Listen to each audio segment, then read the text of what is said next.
call the Mental Health Recovery Services Board Trustee meeting for February the 17th, 2026 to order. It's good to see everybody. If we could begin with a roll call. Is that Wendy? Yes. Ms. Bell? Present. Mr. Albright? Here. Mr. Arnold? Here. Ms. Banks? Mr. Brown? Ms. Carter? Ms. Crockett? I'm here. Dr. Elhai? Here. Ms. Friedman? Here. Reverend Gordon? Here. Ms. Harding? Here. Ms. Howe? Here. Mr. Lambert? Ms. Mendoza-Locke? Here. Mr. Ortley? Ms. Rodriguez? Mr. Salas? Here. Major White? Here. We'll move on then to item number 3 on the agenda, recognition of visitors. Richard, if we may begin with you, please. Amy Perkmeyer, board staff. Van Cummings, Thomas Runnerson. Tina Lason, board staff. Jennifer Peer, board staff. Sheila Hedge, board staff. Robert Kasperzak, board staff. John Irwin, St. Paul's Community Center. Welcome, everyone. We'll move to agenda item 4, determination of items to be removed from the consent agenda. Item 5, trustee meeting minutes from the January 20th, 2026 meeting. Anyone want those removed? Yes. Okay. And we'll move on to items listed under 6. We're going to pull off 6F so that we can take a vote on that. I don't know that we necessarily need review or discussion, but so we can get an abstention vote. 6A, trustees report, December fiscal year 26 financial statements. Any need to remove health officer designation, February 2026. 6C, Ohio DBH Recovery Housing Residences Young Adult Supplemental Grant. 6D, St. Paul's Community Center Shelter Support Funding. 6E, fiscal year 2027, 120-day notice approvals. 6G, Unison Danny's Place Operations Contract. 6H, fiscal year 2025 annual report. 6I, Mental Health Recovery Services Board 3-year strategic plan draft. Okay. Wendy, if we could, well, I guess I need to start with a motion to approve the consent agenda, please. So moved. Is there a second? Second. Wendy, would you take the vote? Major White? Yes. Mr. Salas? Yes. Ms. Mendoza-Locke? Yes. Mr. Lambert? Yes. Ms. Howe? Yes. Ms. Harding? Yes. Reverend Gordon? Yes. Ms. Friedman? Yes. Dr. Elhai? Yes. Ms. Crockett? Yes. Ms. Carter? Yes. Mr. Arnold? Yes. Mr. Albright? Yes. That's the last one. Motion carries. We'll go back to agenda item 5. Is there a change or? Okay, may I have the chair will entertain a motion to approve the trustee meeting minutes. So moved. Is there a second? Second. Is there any discussion? Hearing none, Wendy, would you call for the vote, please? Or Mr. Albright? Yes. Mr. Arnold? Abstain. Ms. Carter? yes. Ms. Crockett? Yes. Dr. Elhai? Yes. Ms. Friedman? Yes. Reverend Gordon? Yes. Ms. Harding? Yes. Ms. Howe? Yes. Mr. Lambert, Yes. Ms. Mendoza-Locke, Yes. Mr. Salas, Yes. Major White. Yes. Okay, motion carries. We'll move down then to agenda item 6F. Elijah?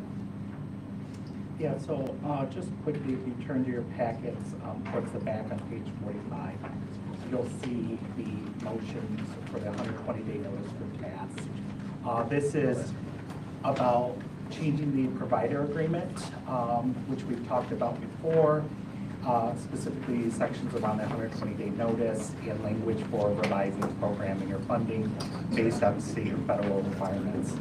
It also includes not renewing the Community Transition Program, or CTP for short, for next fiscal year. This is due to funding availability from the Ohio Department of Behavioral Health.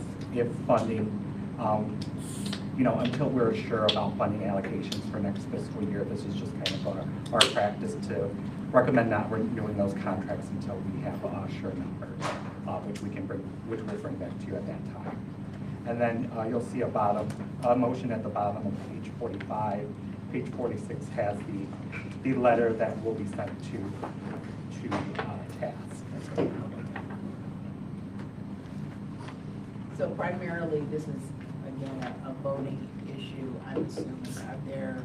If there's no discussion, the chair would entertain a motion to approve. So moved. Second. Okay. Wendy, would you do the roll call, please? Mr. Albright, Yes. Mr. Arnold, Abstain. Ms. Carter, Yes. Ms. Crockett, Yes. Dr. Elhai, Yes. Ms. Friedman, Yes. Reverend Gordon, Yes. Ms. Harding, Yes. Ms. Howe, Yes. Mr. Lambert, Yes. Ms. Mendoza-Locke, Yes. Mr. Salas, Yes. and Major White. Yes. Motion carries. We'll move then to agenda item 7, 2026 through 2028 Community Assessment Plan. Elijah? Right, so as some of you may remember, the Ohio Department of Behavioral Health requires boards to submit a community assessment plan, or CAP for short, every 3 years with regular annual updates to this plan. So we brought this to you for your review and approval to submit it to the state, and we're doing that again today. In your packet and what you received after the strategic plan, you can see the full process of the assessment and planning documents we use to work through this. This is provided by the Department of Behavioral Health for us to use, and today I'll just be highlighting some of the major points within this. So this is a requirement through Ohio Revised Code that boards set priorities for their communities, and that these priorities are along the behavioral health continuum of care, prevention, treatment, and recovery supports. It's a 3-year cycle, so this will be 2026 through 2028. It's 3 phases, really, or 3 kind of separate documents. The assessment, which is where we kind of thoroughly review data that's available to us. You can see some of those data points within the planning documents. And we look at gaps in services and needs for the community. And then based on that, we set a plan with strategies around essential services and local priorities that are aligned with what we're finding through the assessment process. The legislative requirement is kind of the last piece, and this is just referring to a continuum of crisis services. This will be the probably quickest point we'll be making here through this presentation. So as we're going through the assessment, again, we're looking at a number of data points, both nationally, statewide, and as much as local data we can get. So the process is we kind of identify all these points as whether they're, a major challenge to minimal challenge. And then after we identify all of these, we kind of pick our top 3 challenges in the area. So for here, you'll see that our top 3 challenges around youth, mental health, and addiction services. I see everybody looking for the PowerPoint. You do not have a copy of the PowerPoint. Okay. You have a copy of the plan, which is this document. Yeah. Okay? All right. Yeah. So Assessment. the misspelling of assessment's not going to be a department. I like that spelling better.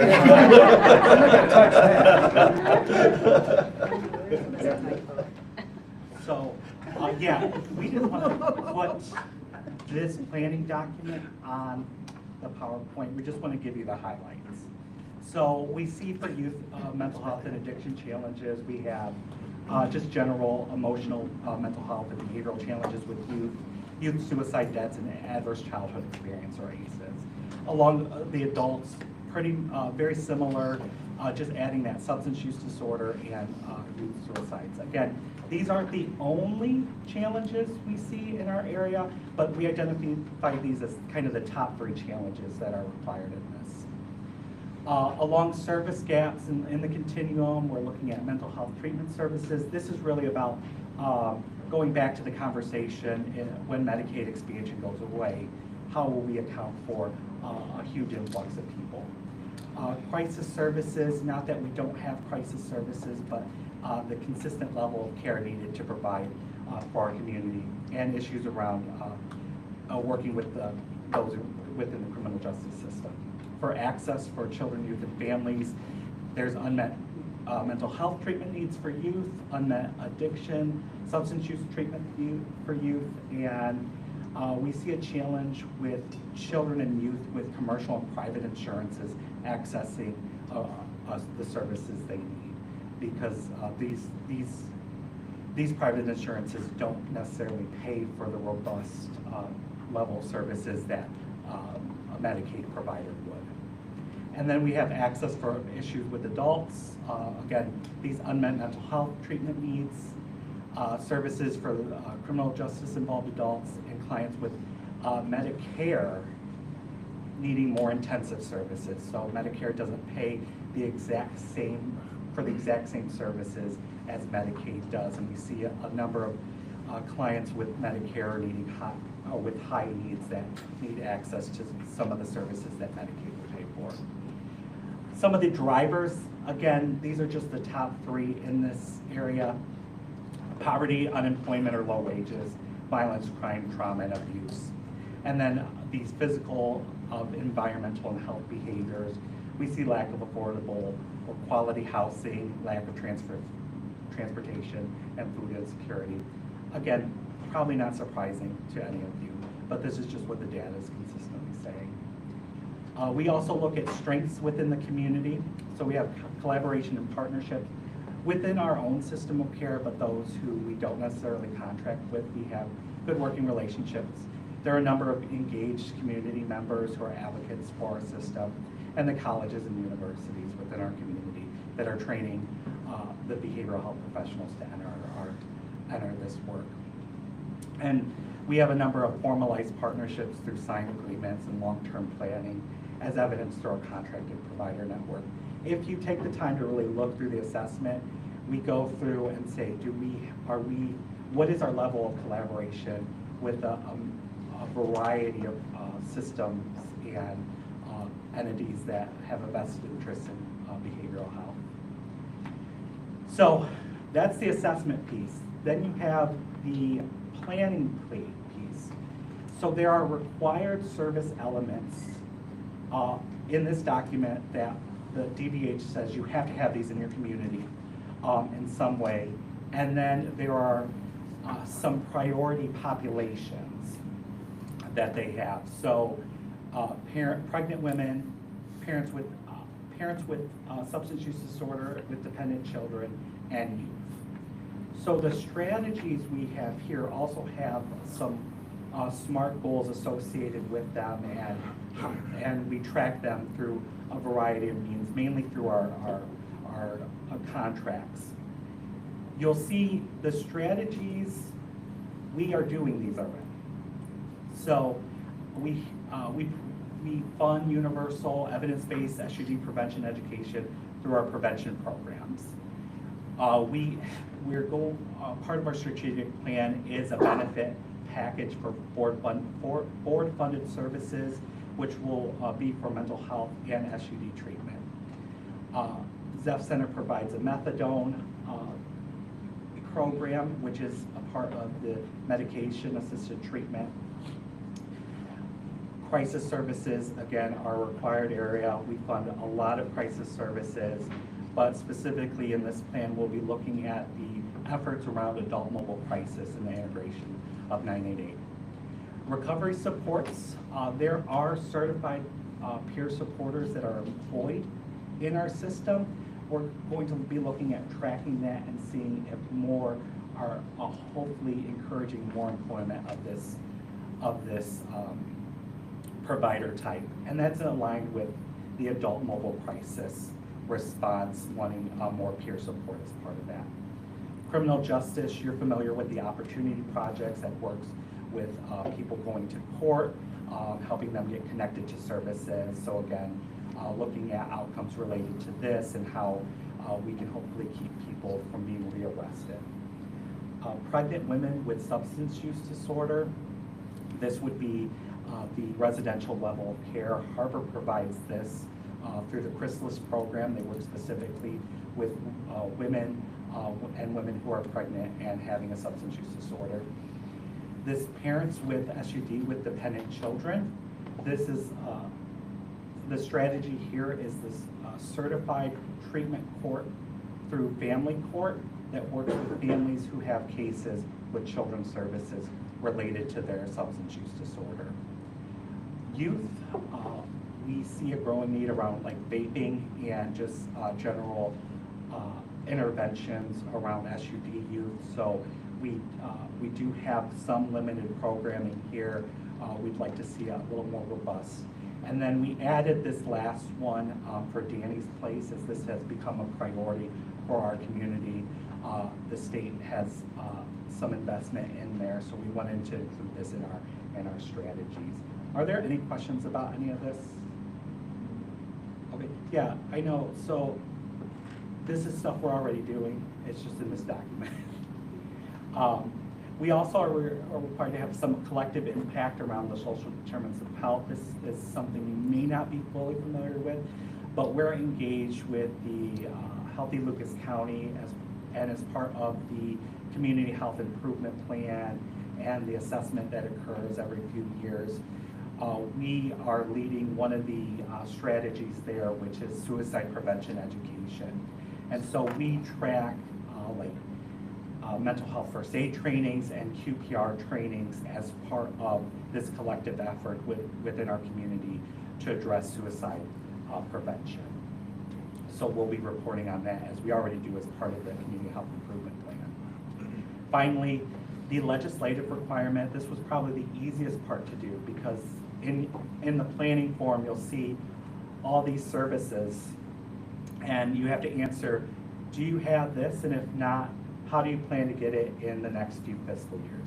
We already have everything they are requiring, and we even have a peer respite center, which is the wellness and recovery center for people to go who are kind of pre-crisis, needing a safe place to stay, but don't need a hospital level care or a crisis stabilization unit. So we have a robust mix of crisis services within our community, and that made it easy to fill this out, because we don't have to really do strong planning around this, because we're already doing those as part of our work here over the last several years.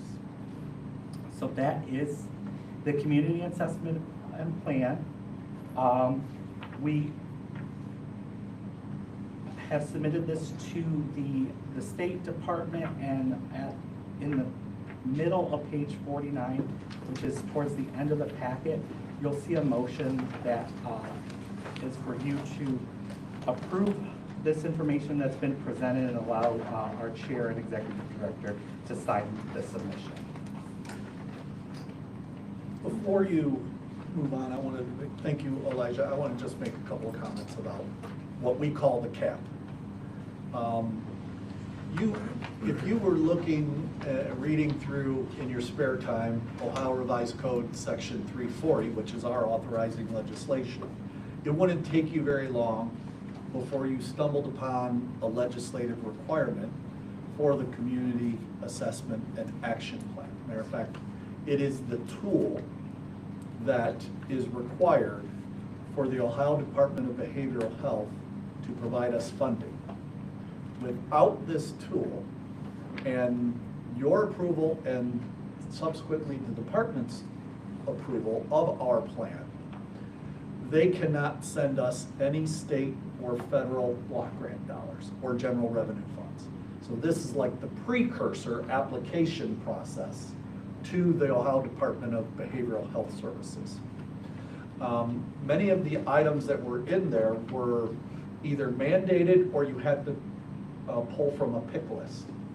So some of the language that you've seen might not necessarily represent the way we say things, but it's the way they say things.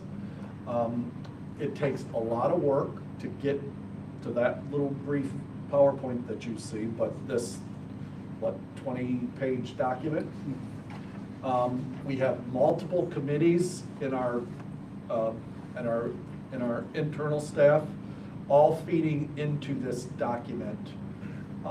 Most of the information that you would have seen through regular board reporting, Programs and Services Committee, the 120-day notices, the program descriptions, all of that stuff folds into this, along with our strategic planning process to create this plan. So I just wanted you to understand a little bit of conceptually on why this is an important document. Also, why we didn't put it in the Planning and Oversight Committee meeting 2 weeks ago, because you'd have been here till 7:30 instead of 6 o'clock. And we wanted to give it its own time for you guys, for Elijah to present and for you guys to consider. So my question is, can you, in a couple of sentences, tell me how the CAP interfaces with our strategic plan? Yeah, so, Thank you for that question. you know, I think specifically we have this benefit package language, but also as we consider priority programs and populations, these are required by the State Department. So within all that, we'll have to really consider, it's not going to be, what do we feel is the most, as we go through the process of prioritization, it's more than just a feeling of what's the most important service, but we will have to always fund something around prevention. Now, for some people you might say, if I'd rather fund SUD treatment, if that's all the money we have, we need to fund that. But we'll have to fund some prevention stuff.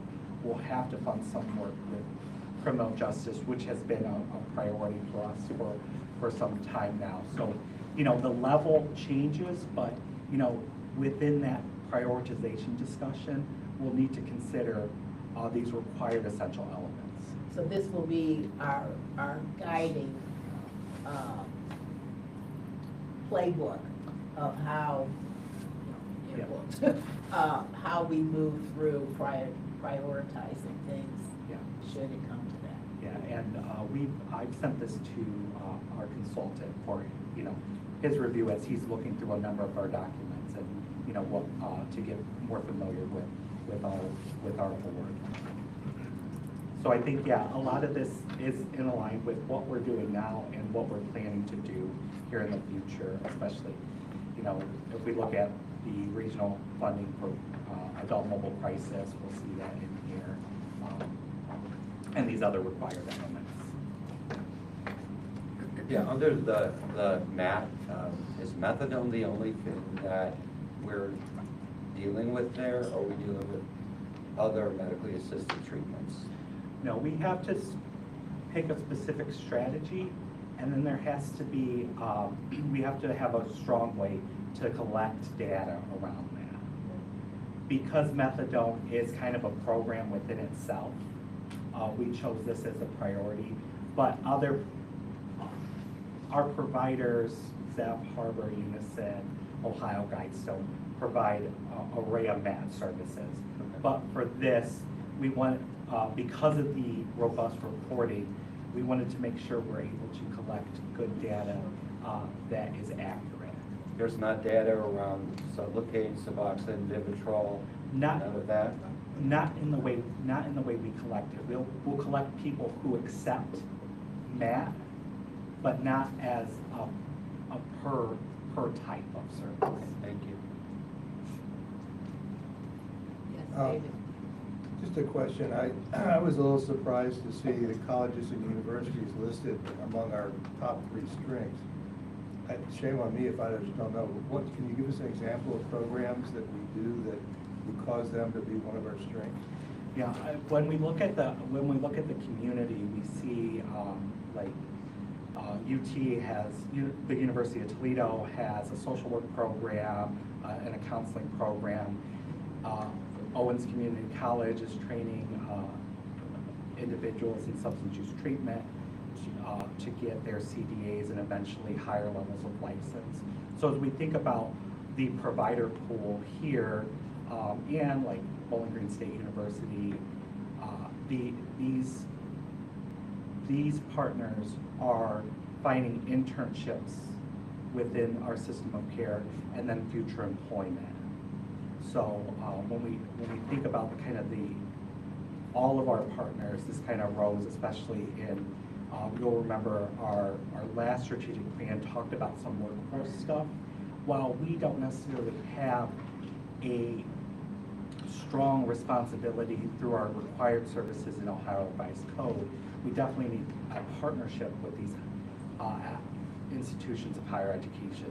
So we have people constantly coming into our system who are able to provide the services. Thank you. Any other questions, discussion? If not, the motion is halfway through on page 49. So moved. Second. Thank you. Any further discussion? Hearing none, Wendy, would you do a roll call, please?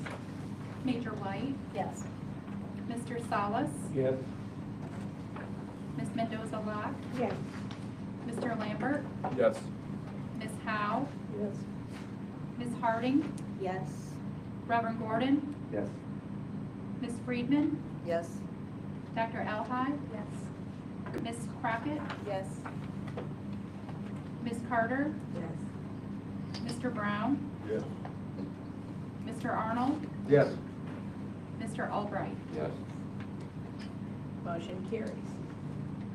Thank you. We'll move to agenda item 8, fiscal year 2027 provider agreement draft. Scott? Well, okay, everybody, thank you, Elijah, for presenting that. Let's talk about provider agreement.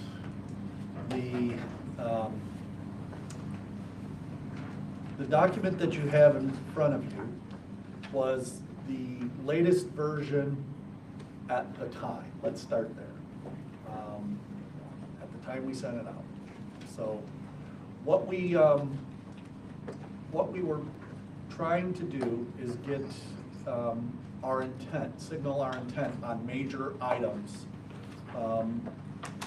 that are contained within this document, to get that out to you guys so that you could review that. There are a number of other changes that have occurred since then, but few are substantive.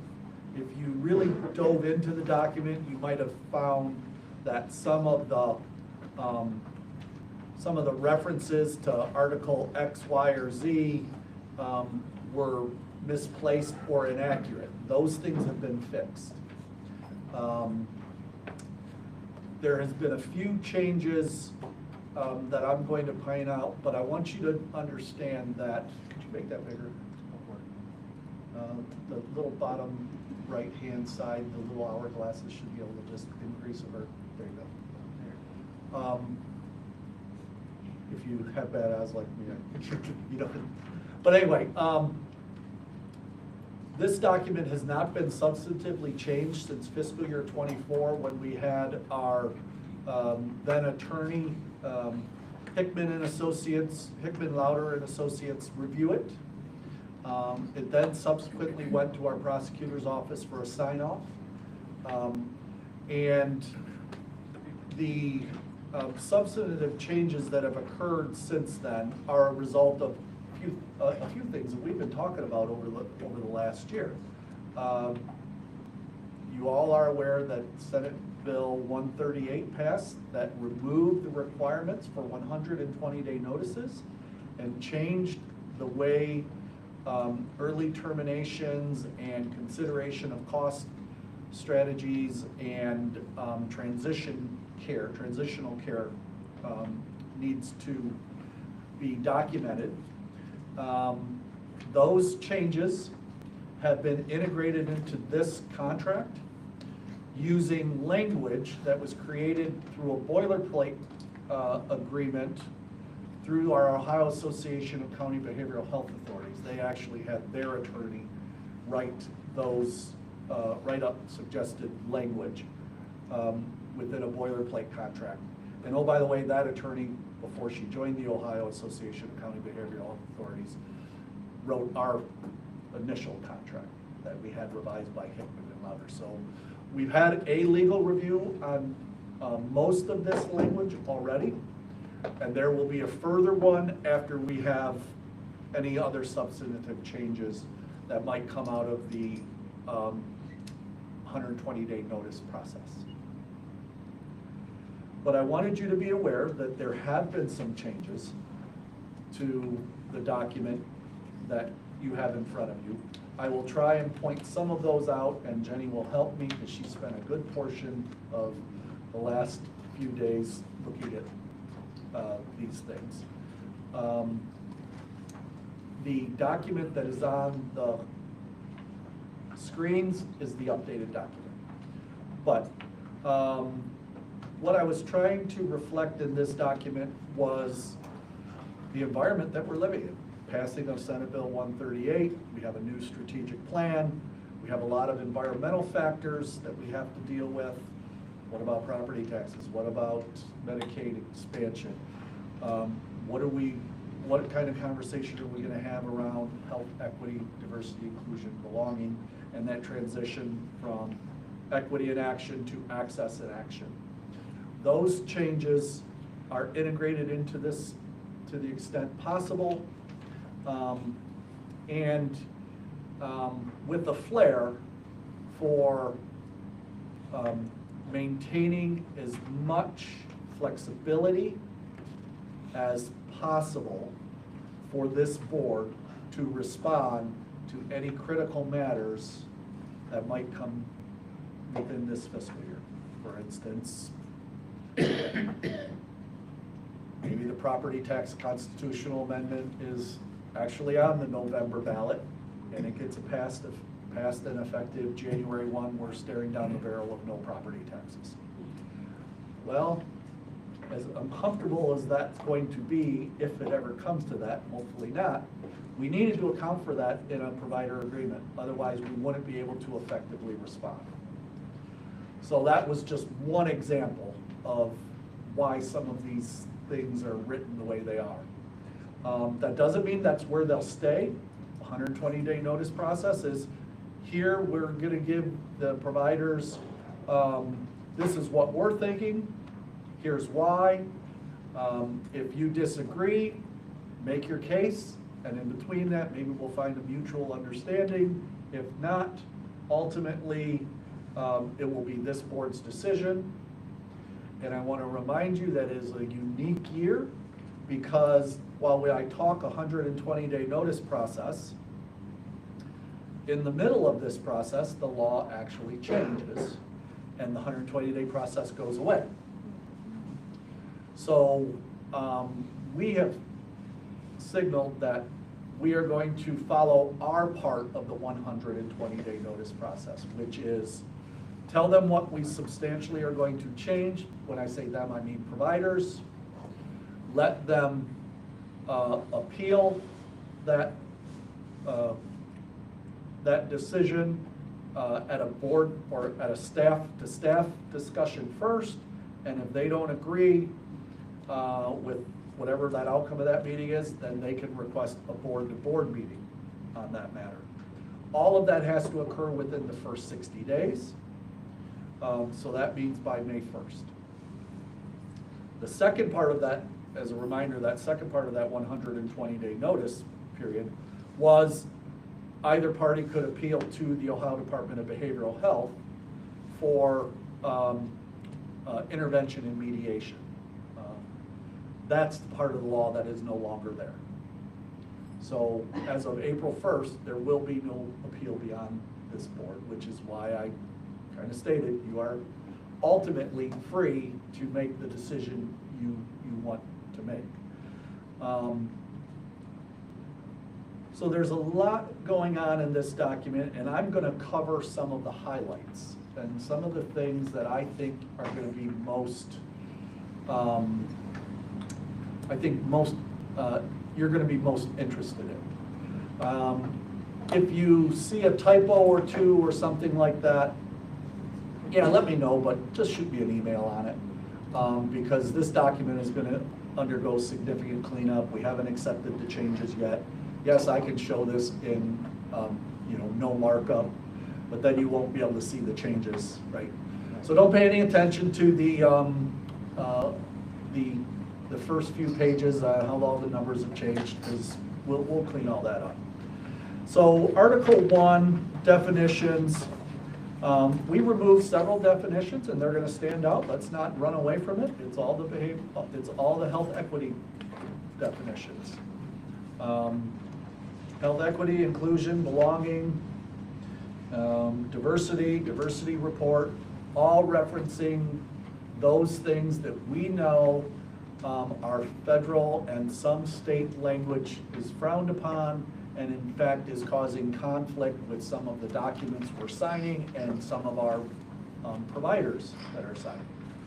So, so we felt it was a best recommendation to remove that, understanding that our health equity and action planning process is transitioning to an access in action planning process. So where possible, we led into that discussion, and you'll see what I mean as I move further in line, down the line. So you'll see Article 2, the substantial changes on Article 2, which begins on page 8 of the document. You start to see the access to services 2.4, also eliminate the health equity language and stay with the trauma-informed practices guide, which is a best practice and evidence-based practice. And then as you move down to 2.5, this was a significant rewrite, essentially revising what was the diversity, health equity, inclusion, and belonging paragraphs, requiring agencies to do specific things around DEI and D, to transitioning to an access language that also maintained class standards, which is culturally and linguistically appropriate service standards. So we built the access discussion around class standards, which are evidence-based practice, acceptable. We are not hearing any pushback around the class standards as of now, and are just good business for folks for the agencies to consider. And by the way, this isn't a heavy lift for them because they already should be doing this. This was actually part of our DEI and B process as well.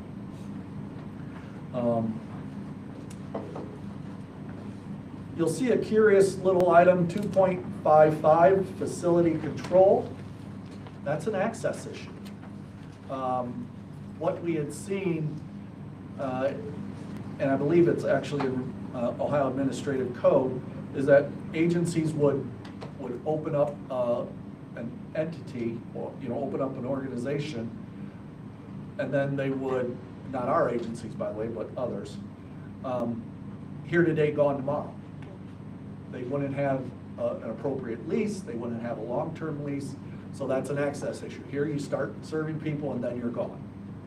And so we have a requirement that is not new, it's just a holdover from the old contract, that the lease has to include a termination clause of at least 60 days. You can't just be up and gone, because we also need transition time.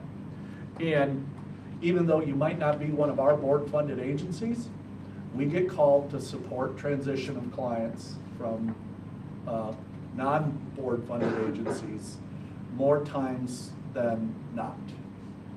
Because typically they're stuck, right? Clients are stuck and they don't know what to do. So we have that section. In section 2.8, we started to add language in that is being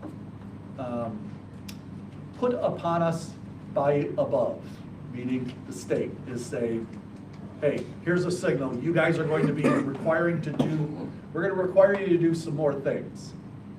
They haven't taken anything away, mind you. They added a few more things. And some of that is quarterly reporting, some of that is more particular detail about programs and services that are being funded that we don't currently collect. And so we started to interject that language into the agreement. And there'll be some clarification as we move through the document. We also are trying to, in section 2.9, support our benefits package development. And what we do know is that sometimes organizations struggle with redetermining eligibility for board-funded clients on an annual basis. And that gets them, that can get them in a hole, because our old system didn't terminate.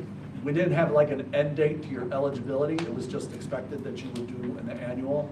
Well, now this new system will allow us to actually stop benefits until you're redetermined eligible. And the benefit of that is that agencies know this, but nothing pounds it home more than getting a denial on a claim, right? And we want to get that information to them before they get a whole host of denials, or we try and retroact it because somebody wasn't eligible. So there's some information on that in 2.9. That is the gist of 2.9. Article 3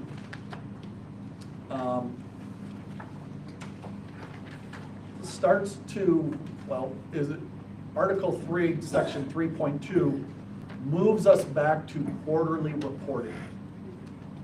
If you recall, we had 6-month reporting, and if there was a question about your first 6 months, then we required quarterly. Well, guess what? The state is requiring quarterly reporting on programs that are state and federal funded. We do an intermixing of state and federal funds with local levy funds, so everybody's got to move back to a quarterly reporting process. They already fiscally or report quarterly on their financials. This is just now a programmatic change as well. Also, we added language that is part of statute that requires them to complete timely data in the Ohio Behavioral Health System, or whatever the subsequent replacement is. That has been in place for years. And unfortunately, the data that is in there is not always of the highest quality. So we want to support that implementation of data. And in fact, it would be great if there was a way that we could use that data instead of our own data collection, processes. But the reality is we don't get that detail of data to use that. And that is a state requirement that agencies use that. So we want to support that.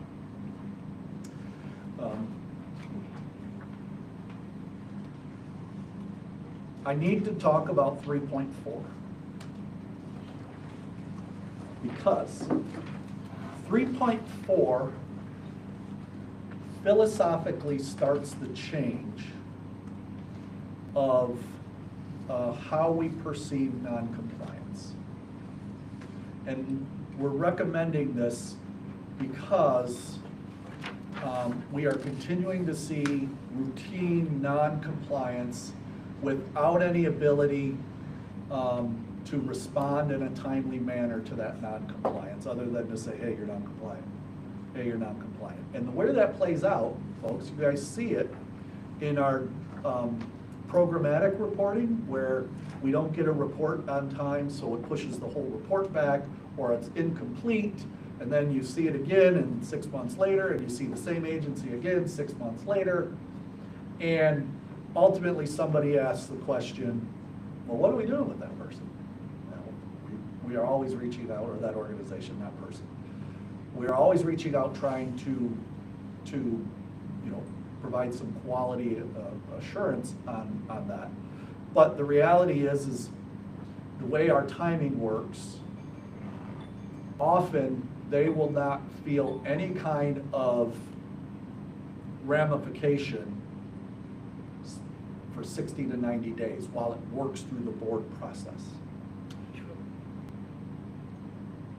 3.4 flips that a little bit. And what it says is that if you're non-compliant in your timeframes, the executive director will withhold any related funds until it's corrected. And later in this document, you'll see a process for that to occur that essentially states, if I will withhold funds, the very first opportunity I have to present to the Planning and Oversight Committee, I let you know that that occurred, and we give the agency an opportunity to come in and say why those funds should not be withheld. And essentially, instead of you deciding on the front end to withhold the funds, you will get to decide to turn the funds back on or not. And so it kind of flips it a little bit. And there is a timing, so it will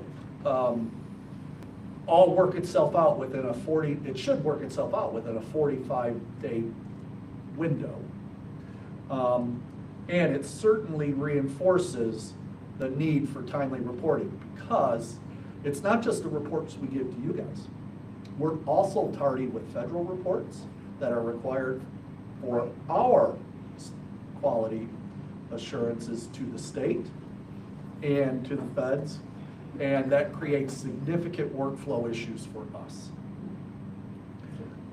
This, So the board knows about it a lot sooner, which enables you to act a lot more decisively. so the way it works now, I think you still know, I think you're in a better place for action or not sooner. The way it works now is I send a letter 14 days in advance, right? If it's not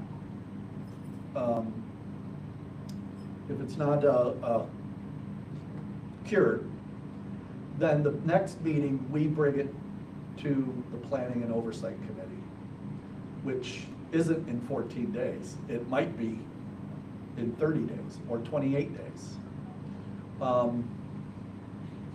And then you decide if the funding should be withheld or not. Sometimes it will be sometimes you'll decide that the funding will be withheld, but because of the timing of the decisions, they would have just received another 60-day grant payment. So that 14 days turned into 45 days, now turned into 105 days. And we still don't have it cured.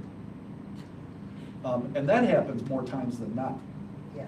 Because we pay grants on a bi-monthly basis, every 2 months. So we give you 2 months worth at the end of August for September and October.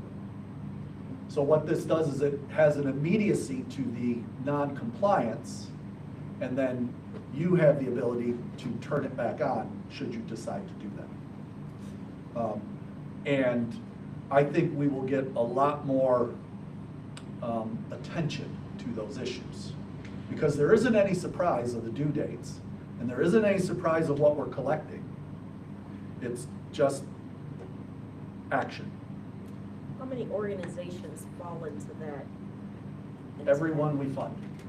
Oh, You mean fall into late, tardy? yeah. I So, can't tell you that. I mean, that you would have to apply this new system. Well, we have I'm all like, of our is- funded, anybody who signs this contract. So it would apply to all 23 organizations. Not all of them are routinely late. But let's also remember, there is a lot more reporting that's going on outside of this agreement as well.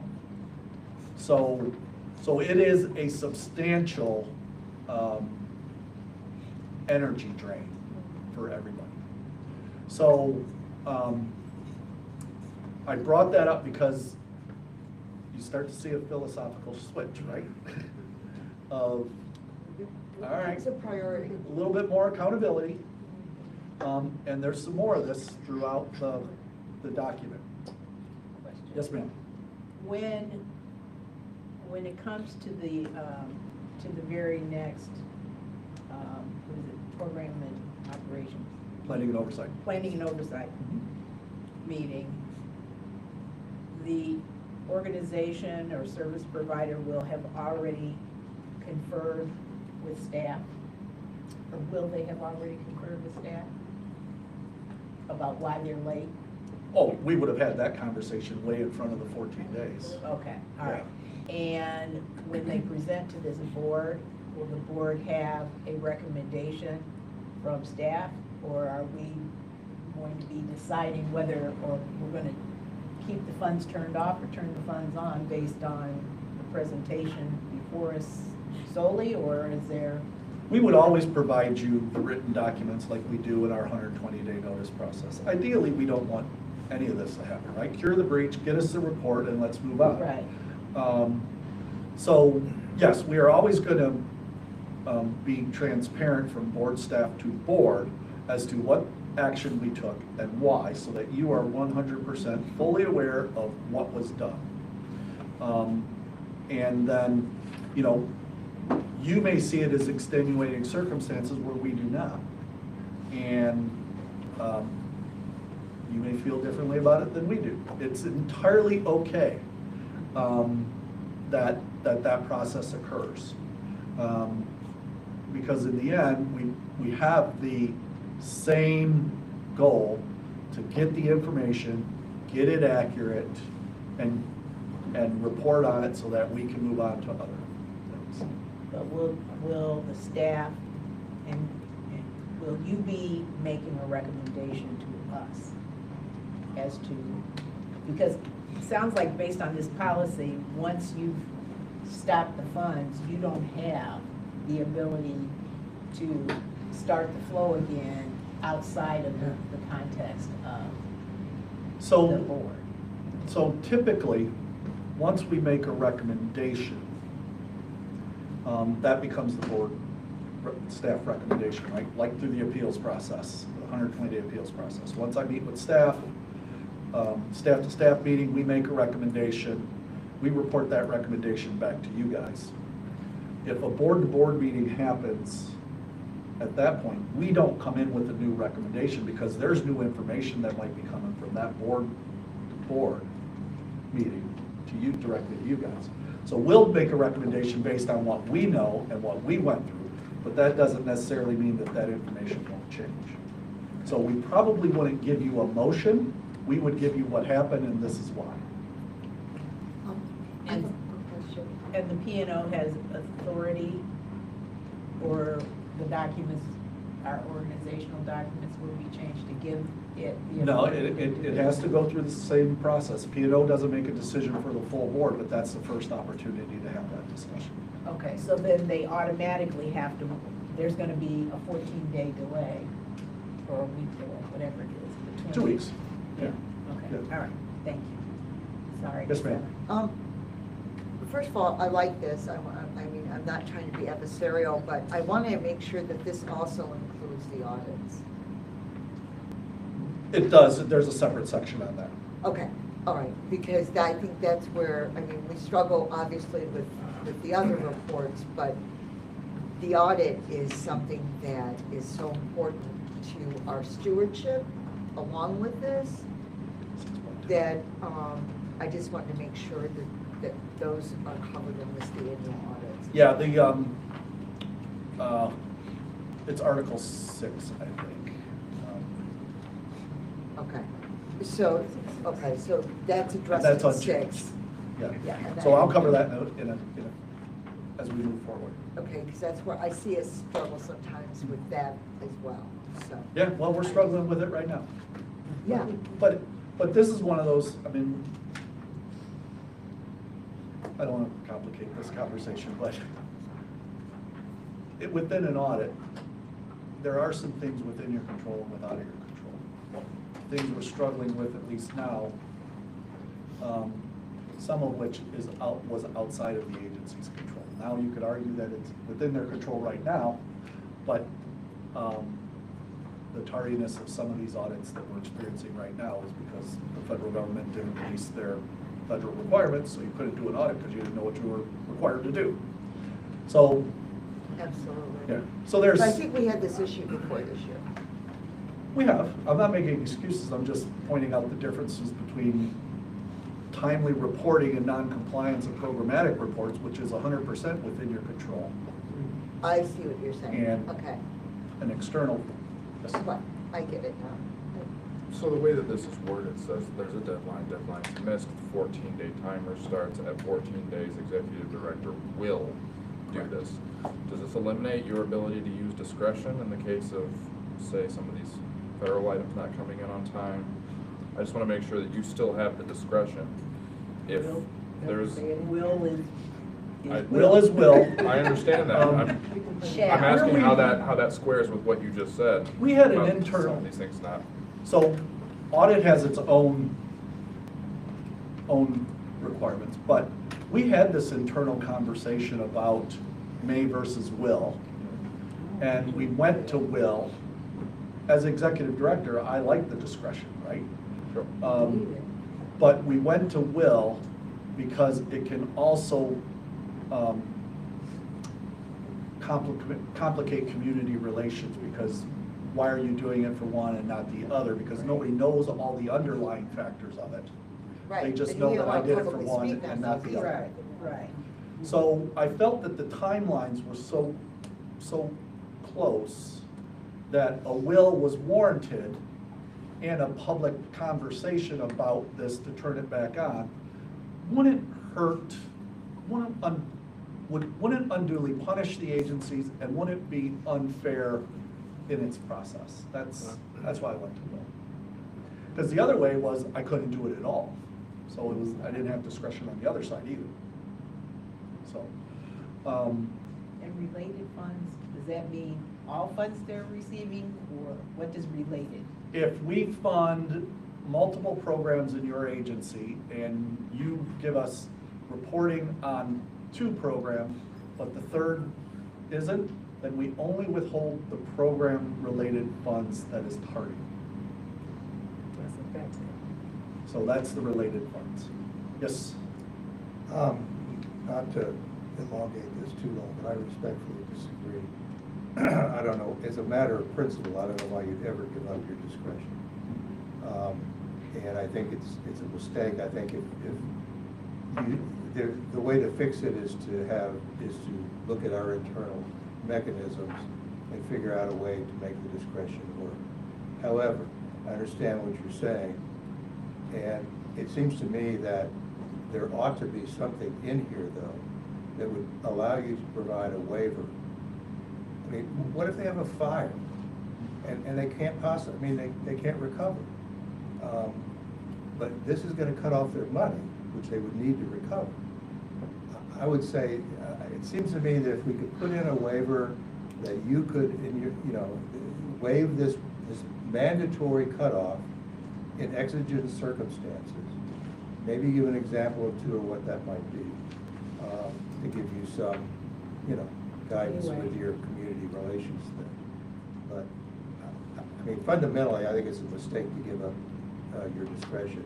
I understand why you want to do it, but I think it goes too far. I can appreciate that, and I can certainly work on some draft language with that intent. Our thinking was I didn't really have that much discretion to begin with on this particular topic because I didn't have the discretion to stop funding to begin with. So, yeah, we can do this. All we're trying to get, by the way, I'm not trying to set the board staff up to be overly paternal. I'm not trying to be, we're just simply trying to get the data we need so that we can work efficiently and effectively. That's, so I do agree. If they have a fire, what if they have a ransomware attack and they don't have access to their system? So there might be some circumstances like that. We can work on that language and present that in the final draft. We can push that language into, you know, whatever we send to the agencies for their consideration, and we can work that out. I'm sure the agencies will appreciate it, that's for sure. Yes, ma'am. Before we get to that, there should be communication with staff in these agencies way ahead of time, so that they know that if they don't do this, the language says will. You know, So everybody signs this and everybody reads it. Yeah, but they don't. All right, so we don't know when they're going to be late. We only know they didn't send it. We do send them reminders, hey, this is the date that you're, you know, as a reminder, your report is due this date. Those go out routinely. But I won't know they're late until they're late, so I can't. You can't predict that. Yeah. But they should know that it's no longer a discretion, it says will.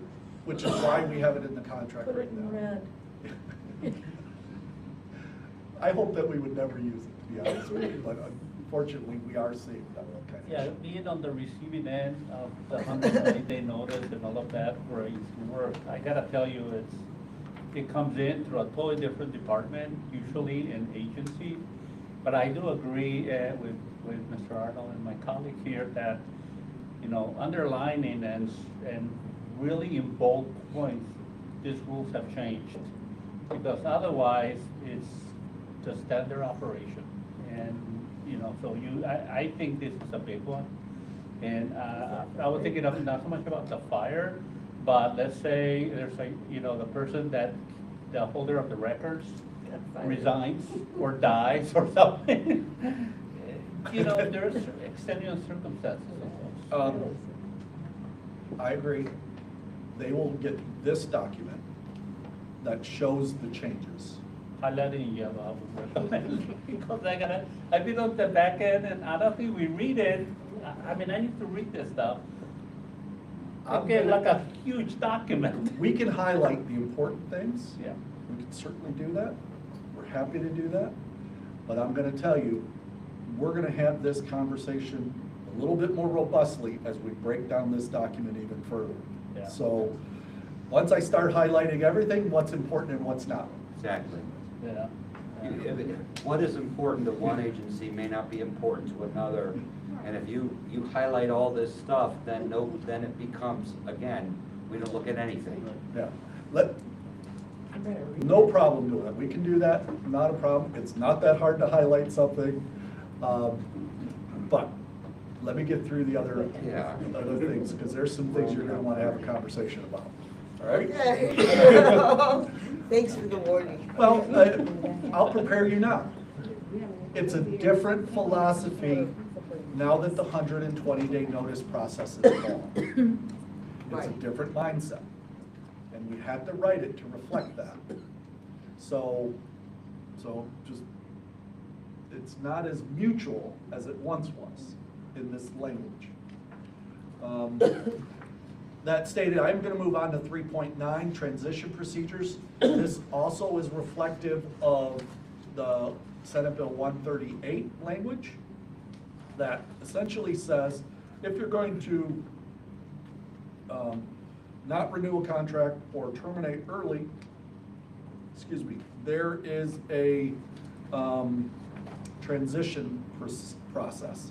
And it shows up here first in section 3, because this is the item, Article 3 is treatment or information and reports.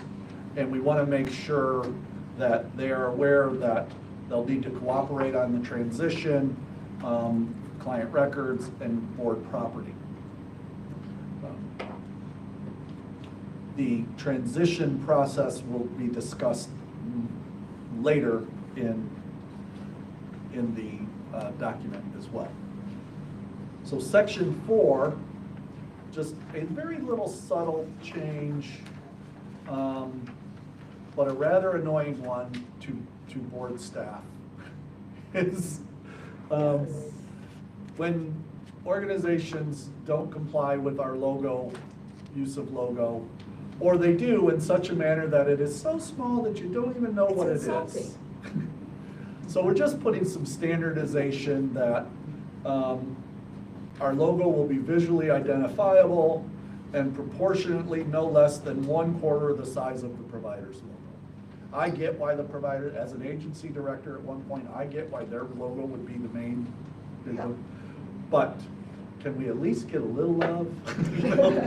And this isn't a big problem, but we do see on an ongoing basis, routinely, our advertisements that relate to board funds in prominent places in our community that don't display our logo. And we don't want to turn ourselves into the logo police, but we do as we think about levy and Well, other we owe it things. to, I think that the providers have to understand that we owe it to the citizens of Lucas County that are paying into the levy to see how their levy dollars are being used. Yeah, And what's doing, and it's important, it's very important. Yeah, I don't think it's intentional in most cases. What I think is it's transitional. One employee leaves, another employee comes on, and they weren't aware of the requirement, and so they're doing a bunch of work. But if it is intentional, then that's a whole different discussion that we'll have to have somewhere else, probably in Article 6. Do we have repercussions if, you know? Oh, yeah. Okay. Oh, yeah, yeah. We have an obligation to ensure that the public's being informed of what we're doing Exactly. with tax dollars. Exactly. If you scroll up a little bit, please, or down, you can see on the new agreement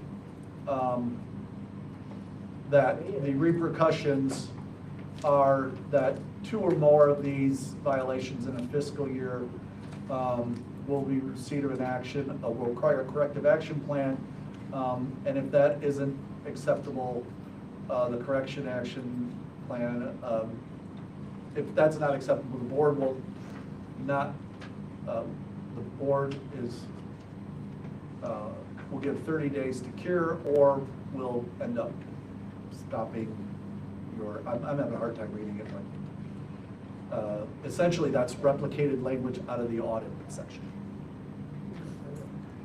And that's new, you didn't see that. I did not. Yeah. So. That's good. I just feel like, you know, it's so important. That community outreach, you know, that somebody telling the community, hey, listen, we're gonna provide this service based on your levy dollars. And then we also have a large section, Article 4.7, federal fund monitoring. The state is pushing down additional monitoring requirements for federal funds, and we need to pass those on to our provider network, so that language is essentially lifted from our state requirements.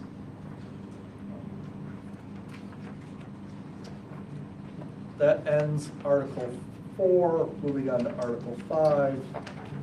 You start to see now the influence on our strategic plan, from our strategic plan. This is about, Article 5 is about compensation, and several portions of our strategic plan are in direct alignment with compensation, or our ability to continue to compensate. Establishment of priority services and populations,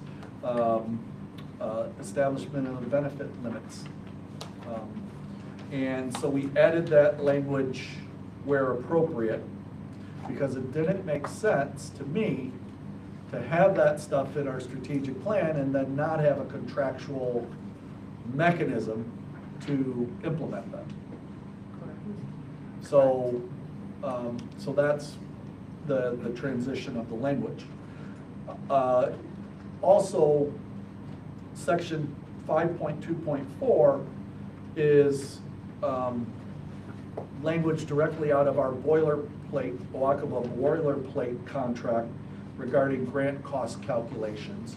And the reason that's in there is because Senate Bill 138 actually provides guidance now on what we as a board can evaluate when we're considering grant funds as far as the cost, associated with that program or service. So this aligns all of SB 128 with our internal structures, our reporting, our grant budgeting structures now, and just provides more clarity as to what should be in a grant application and what should be out.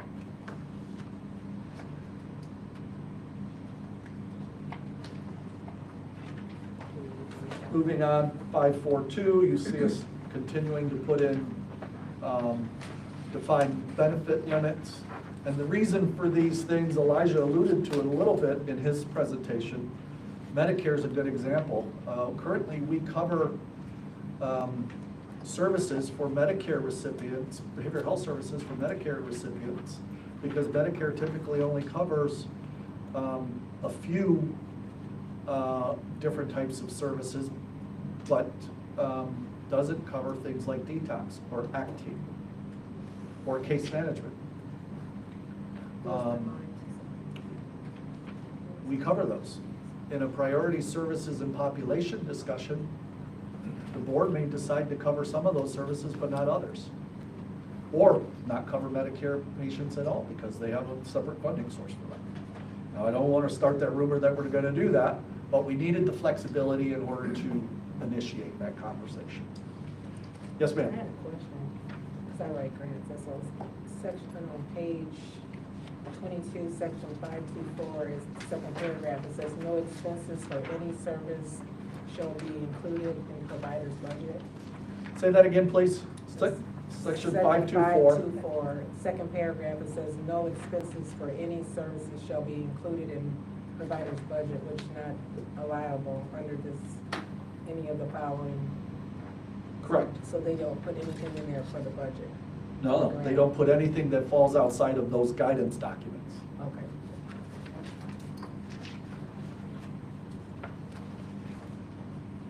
Okay. Okay. You'll see that same language in the commercial insurance on page 25. You'll see updated references.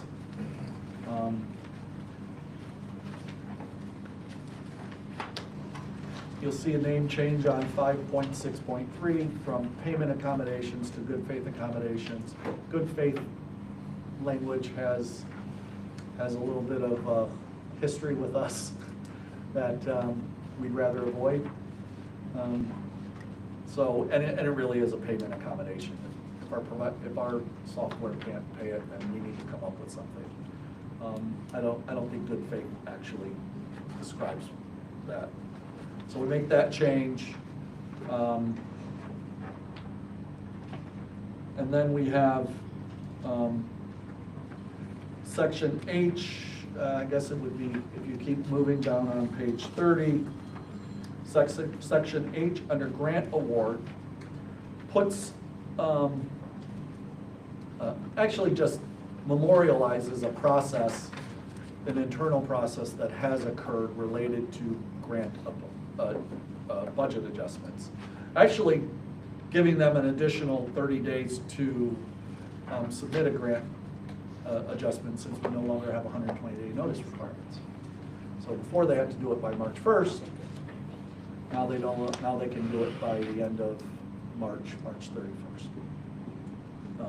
Essentially, it says the finance director You'll send something to the finance director. This will include proposed revised budget, justice statement, request for change, and the board will make a decision regarding approval requested within 30 days. Now that's for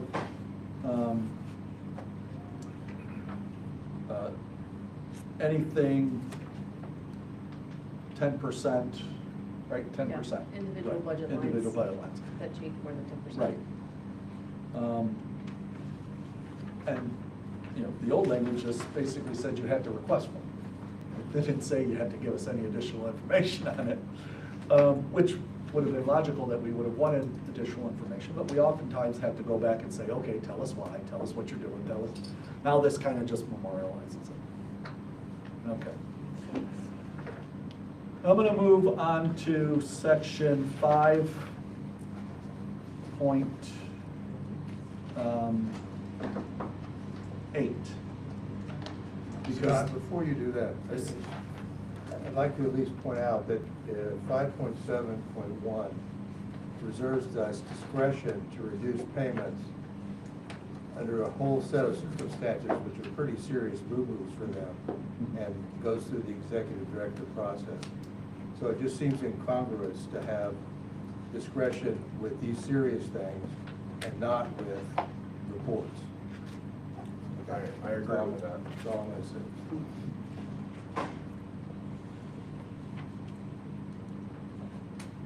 Thank you for that.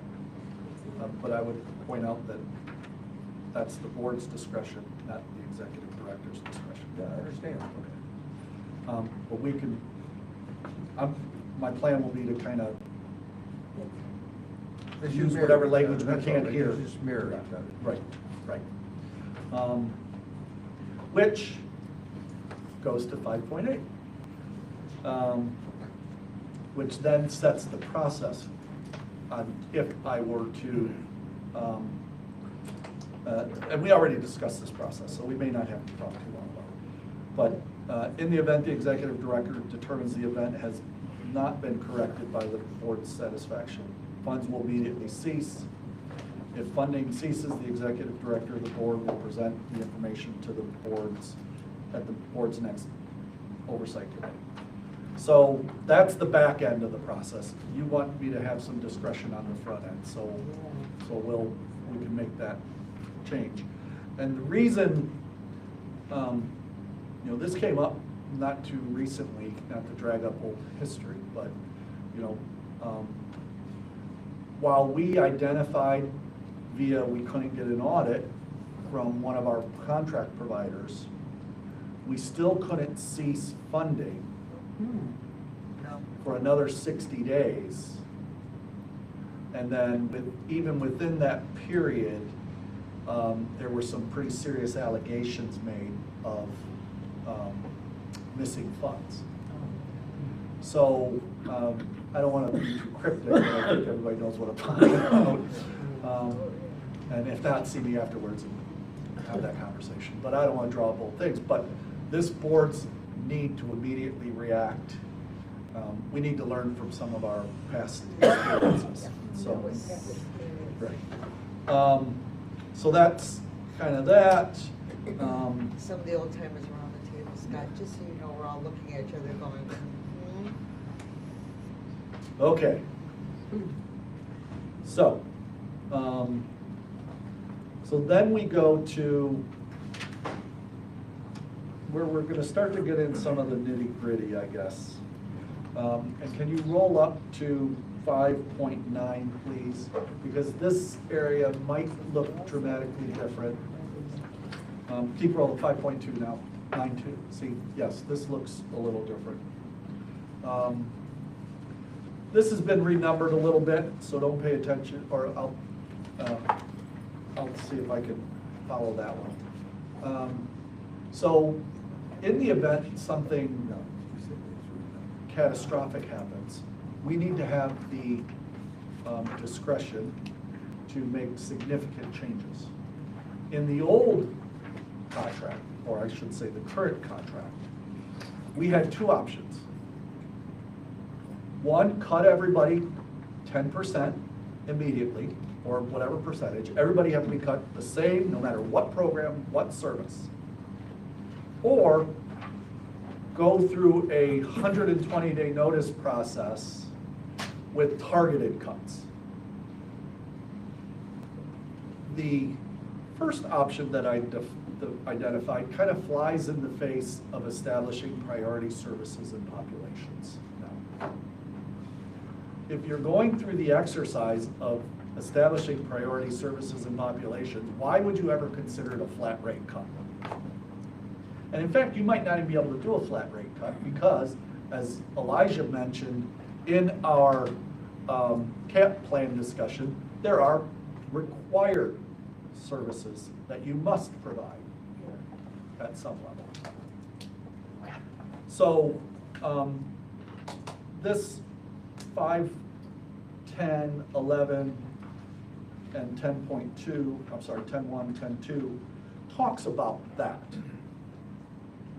And first thing it does is it helps us, it essentially says, if after the third quarter, the board identifies that you might have funds that you're not going to use, we can recapture up to 20% of those funds. Because you have 3 months left in the fiscal year, you're unlikely to use them, we're gonna recapture them. So, and there's a process for that. And you have a discussion with the entities before that? We always, yes. Please assume, but thank you for asking that.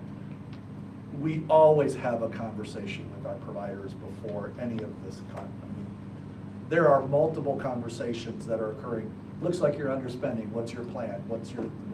Give us the reports. What's this? What's that? How is it impacting your program? Why are you doing it? What's your plan? All that is always happening, day in, day out. Everybody in my staff there are shaking their heads going, yep, that sounds very familiar. Because we as a board are informed of that underspending in the quarterly reports we get. So we know as a board, like if they're halfway through their year and they've only spent 25% of their budget, we know that. And that's when we'd be thinking about, okay, we need to right size your allocation. In fact, that's usually when we do the 120-day notice. 120-day notice is no longer required. Now it's a 60-day notice, if we're not going to renew. And we'll get to that in a second. So essentially it says if we're going to reduce services based on any of those requirements, that we're also going to reduce the programmatic requirements associated with those funds, because it isn't fair to say to them, hey, we're going to take some of your money, but you still have the same requirements. And it lays out a process for that to occur. Scott? Yes.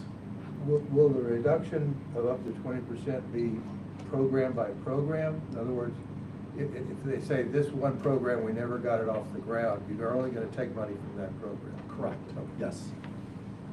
Yes, because it is referenced in the excuse me.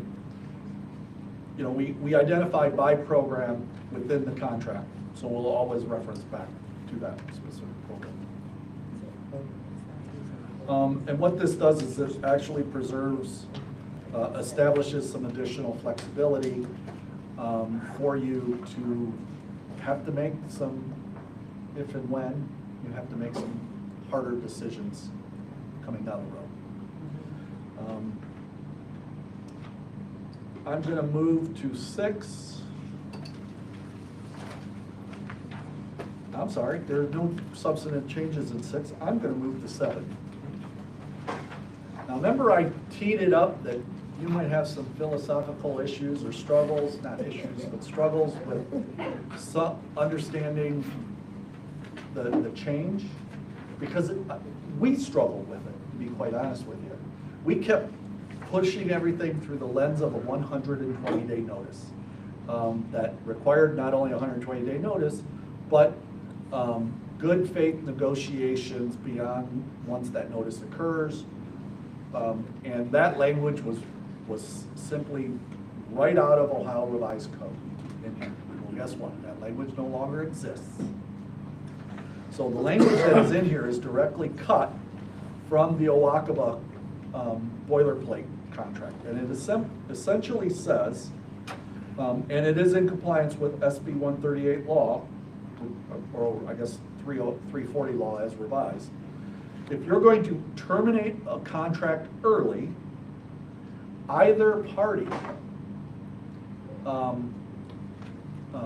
can provide written notice at least 30 days in advance.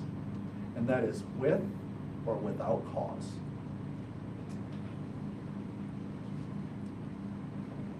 Now, if a party provides the other notice, the non-appealing party has the ability to appeal that. So if Zeph Center, let's pick on Zeph, says within 30 days, I'm giving you notice in 30 days we're no longer going to do urgent care. We may feel that that is not something we desire. And so we have the ability to say, no, that's not something we're going to agree to. And then there's an appeal process that is defined where we would say, we want to meet with your board in a public meeting to discuss this. Now, ultimately, you can't really force an agency to do something that they're not going to do. But you could at least exit, negotiate a strategy for exiting and Right. keeping them in place You until can, something else is in you place. can move it along, or you can delay the inevitable, because no matter how this occurs, there is always a required 60-day transition period. That's in state law. So, you give me 30-day notice, we say, okay, now let's talk about a 60-day transition period. And that's required. I'm confused. How can you extend a contract 30 days beyond? Not extend, terminate early. Okay, well, if it's terminated, how are you providing services for another 30 days beyond the 30-day notice when I say I'm not gonna provide services anymore?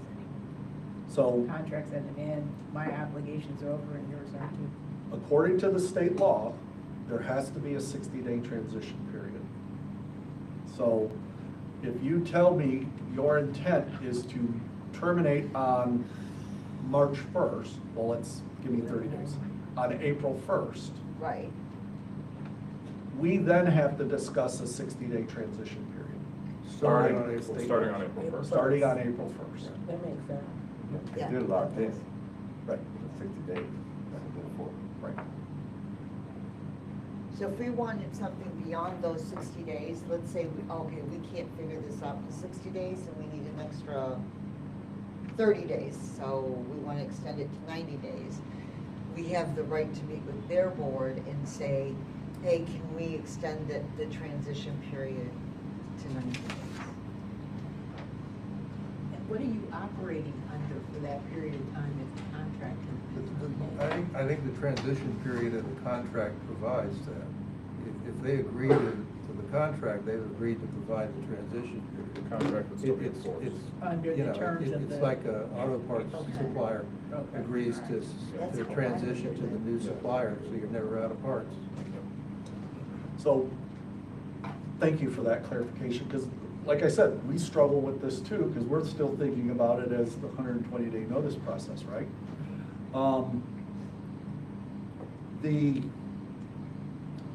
The appeal is different as well, because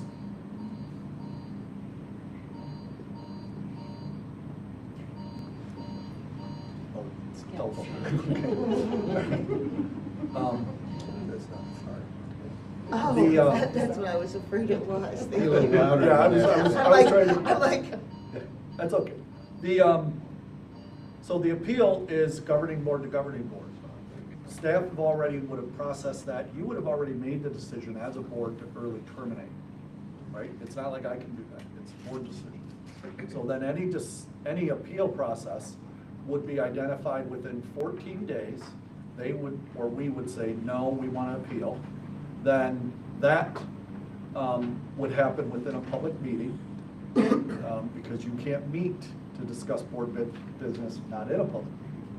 And then there would be a decision made. Now, you might not be on the receiving end of that decision, right? Because it ultimately is their decision. But it would still have to occur in a public meeting. Now, that's for early termination. For contract for the subsequent term, it's simpler. And it used to be a lot more complicated. For contract for a subsequent term is, if we intend not to enter into a contract for a subsequent term, Right. meaning essentially we're not intending to renew, we simply have to provide you 60 days prior notice. There's no appeal process. Here's your notice, we're done. Then there's And that's a vice versa as transition. well. If they choose not to. Correct. To provide a service, Correct. they just give 60 days and they're done. So the contracts are assumed to automatically renew. Unless in the provided absence of a notice. a notice. Yes, and that's aligns with state law. That's right out of ORC revised 340-036, I believe. And then the 60-day transition period, I'm following my notes now, begins on the date of the non-renewal notice. Oh, so this is right away. Yes. The clock starts Also, within this, you look at 7.6 up there, and it says, such notices shall not be required to be provided by the board related to expiration and non-renewal of regional funding, ODBH, described pass-through funding, ODBH, or federal grant funding, or other funding which board does not have any discretion in regard to the continuation and or amounts of funds. So, as an example, you just approved in this meeting the task 120-day notice, because that's funding, that's state funding, and we don't know. We won't have to do that again because we're not in control of that funding. So it simplifies this process.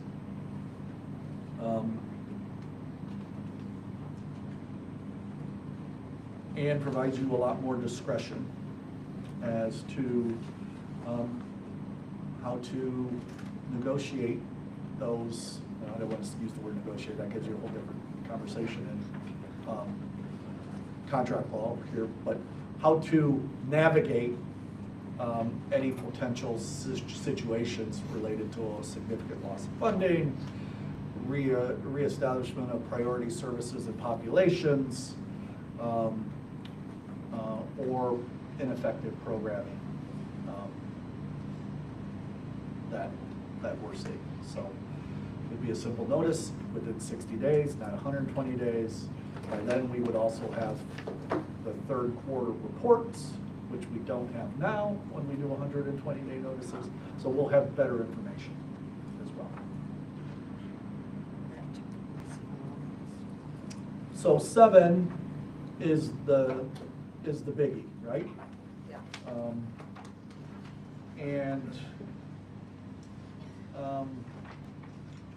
Items 8, 9, and 10, there isn't any substantive changes.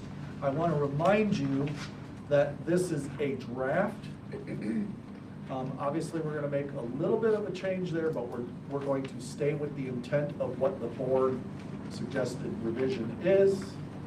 And we would send this out along with all 120-day notices, and then collectively collect any appeal discussions about this language or that language, and consider that as a staff-to-staff meeting, and ultimately bring a final provider agreement back to you, ready to go in the May meeting for final approval. So, that's where we're at. There is a motion on the bottom of page 50 of your packet. Yes. I have one substantive issue. I'll take you up on your offer to email you the other stuff. But Okay. if you look at 1.5.1, which is the definition of eligible person, I'm not, and I know this isn't a change, but I'm not sure it says what we intend for it to say. 1.5.1, it defines eligible persons, it's sort of important. It says that adult or youth seeking treatment or assessment for a condition related to mental health or substance use, and who meets all of the following, it doesn't say all, but that contract law says what it means, has been assessed as needing prevention or supportive services under this agreement.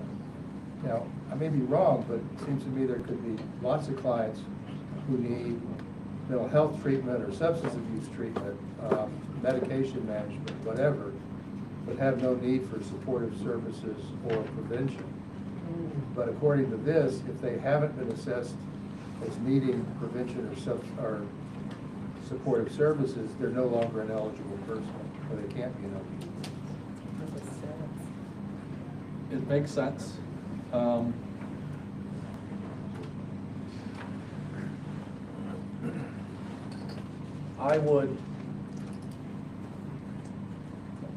I would say that, and I'm formulating my response, we speak of eligible persons within the context of treatment reimbursement and housing subsidy.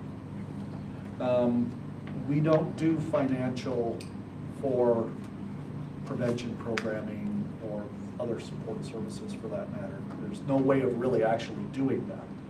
So we could clarify that individual who is an adult or youth seeking treatment services, I think, is the emphasis. The individuals who are seeking prevention, stuff like that. Yeah. So. Yeah, I just don't want to exclude, unintentionally exclude a whole class of people because they haven't been assessed as needing prevention. Yeah, this eligible person, again, simply applies to, are you eligible for our treatment reimbursement? We could clarify that. Yeah, that would help. If that would be helpful. No problem.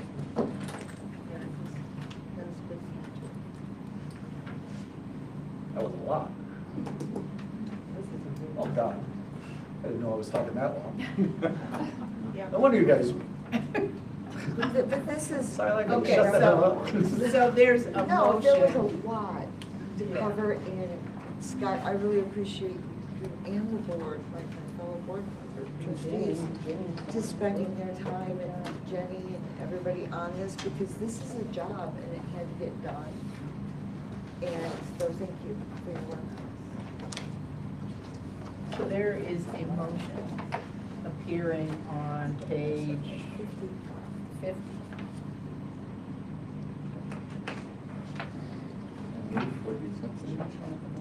Is there a second? Second.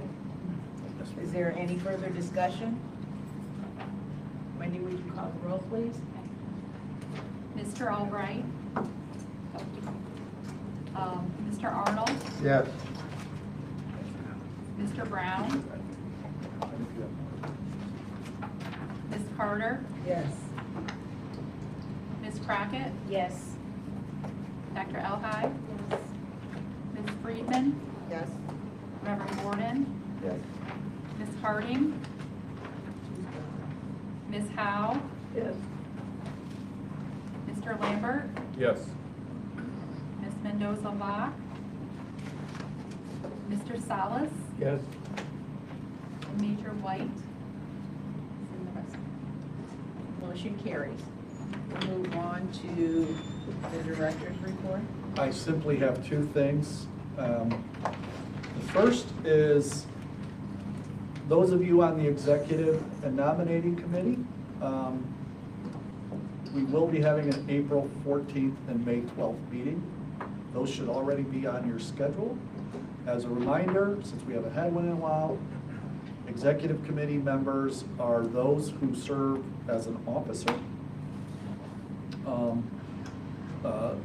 Chair, vice chair, treasurer, secretary, or those who serve as a committee chair or vice chair.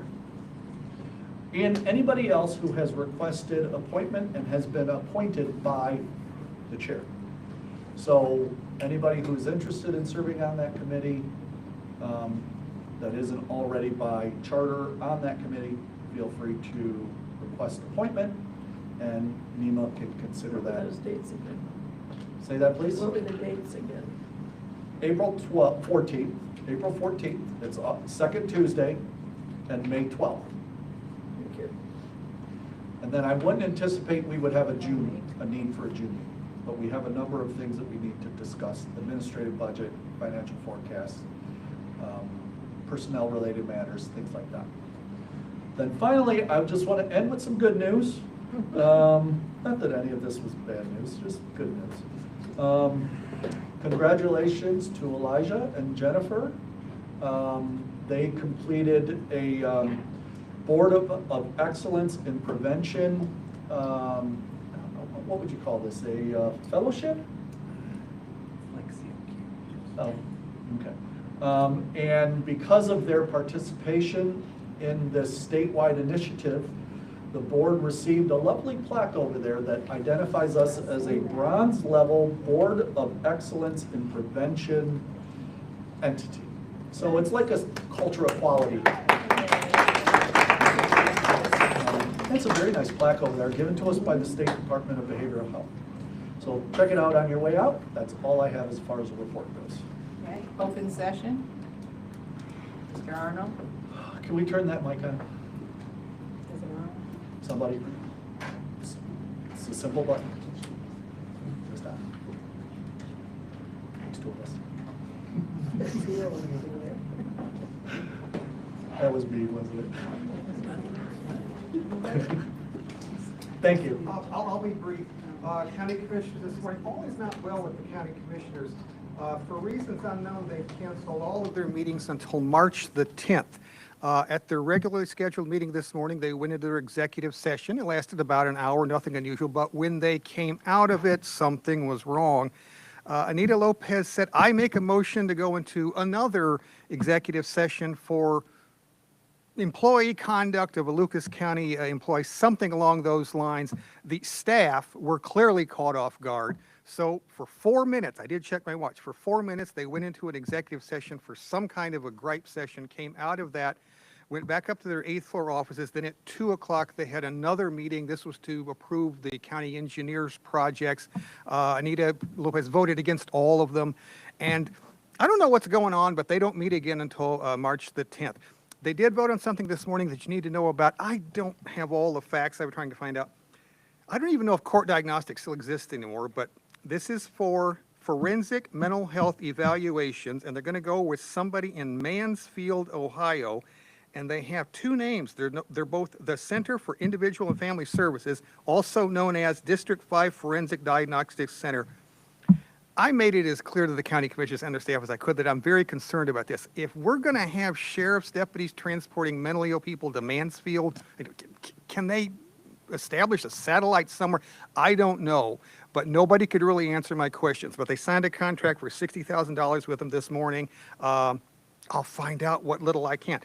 You need to know that last week, Plan Commission made it very clear they're unhappy with this type of zoning known as Community Recreation Active. Now, last week, it was the Community Mental Health Center on LaGrange and Dexter. They passed it, but the guy that showed up to talk, he's the architect. He didn't know anything about it, so they couldn't answer, what's really going to go on there. Now, this has been going on for years. Examples of community recreation active. You have a facility for the people with epilepsy on Deer Park Court. You have a healthcare center on a hill. When Cherry Street Mission moved to the old Macomber building, that was community recreation active.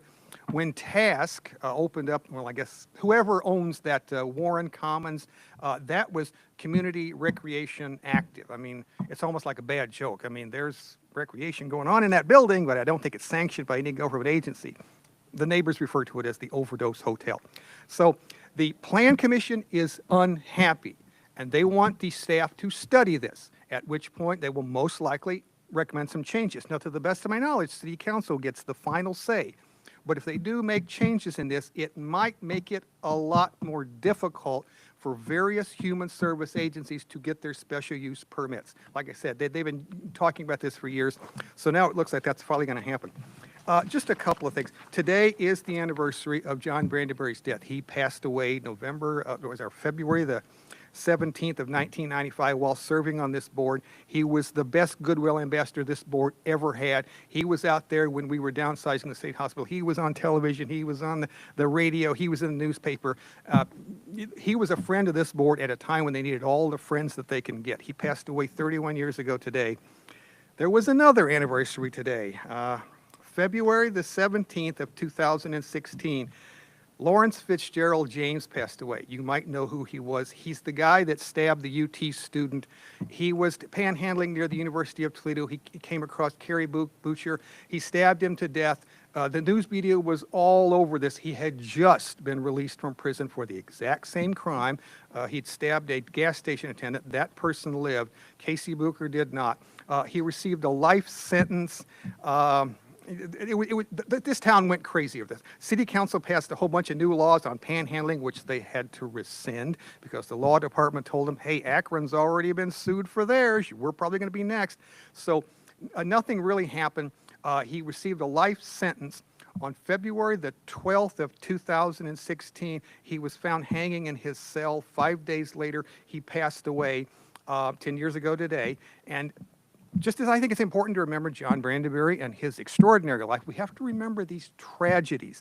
And so this guy, his problem started, suspect committed first crime at age 9. He had a rap sheet for his juvenile a mile long, but didn't get the help that he needed. The judge shouldn't have sentenced him to prison after that first stabbing, should have made sure but didn't.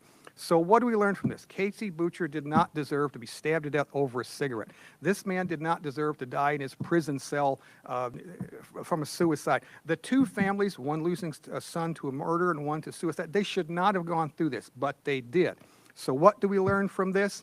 The availability of appropriate mental health services for some people is a life or death issue. And I just wanted to make sure you know that. So we need to remember that. So thank you for listening.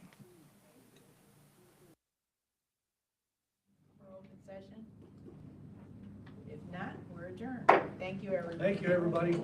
Thanks for sticking it out.